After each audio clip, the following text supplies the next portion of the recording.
তো দেখো, আজ হলো সোমবার, আর সোমবার হলো গিয়ে মহাদেবের জন্মবার। আর যেহেতু আমি সোমবার করি, তার জন্য কিন্তু দেখো আজকে এখানে মহাদেবের পুজোর জন্য থালা থালা পুরো গুছিয়ে নিয়েছি। এখানে নিয়ে নিয়েছি জল, গঙ্গার জল, দুধ, দই, আকন্দ ফুলের মালা, বেলপাতা, নীলকণ্ঠ, এগুলো সব একসাথে গুছিয়ে নিয়েছি। কারণটা তোমাদেরকে বলি, যেহেতু আমার ঠাকুর ঘর আলাদা না, একটা ঘরের মধ্যেই সব কিছু করতে হয়, জায়গাটা খুবই ছোট। এই ছোট জায়গার মধ্যে কিন্তু ঠাকুরের জিনিসগুলো একবারে যদি না গুছিয়ে নিয়ে করি না, তখন কিন্তু পুজো দেওয়ার সময় পাই না। তার জন্য ঘরেও মানে মন্দিরে যাওয়ার সময় যেইভাবে ব্যাগ, ঠাকুরের জিনিস গুছিয়ে নিয়ে যাই, এইভাবেই কিন্তু গুছিয়ে আমি ঘরেও পুজো দিতে বসি। তো সবাই একবার বলো হর হর মহাদেব। তো চলো সবার প্রথমে এবার মহাদেবকে স্নানটা আগে করিয়ে নিই। মানে ঘিটা কোথায় আছে?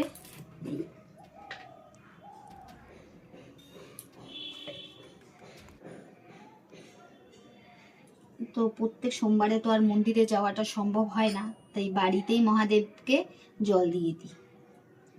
চলো কেটে দাও।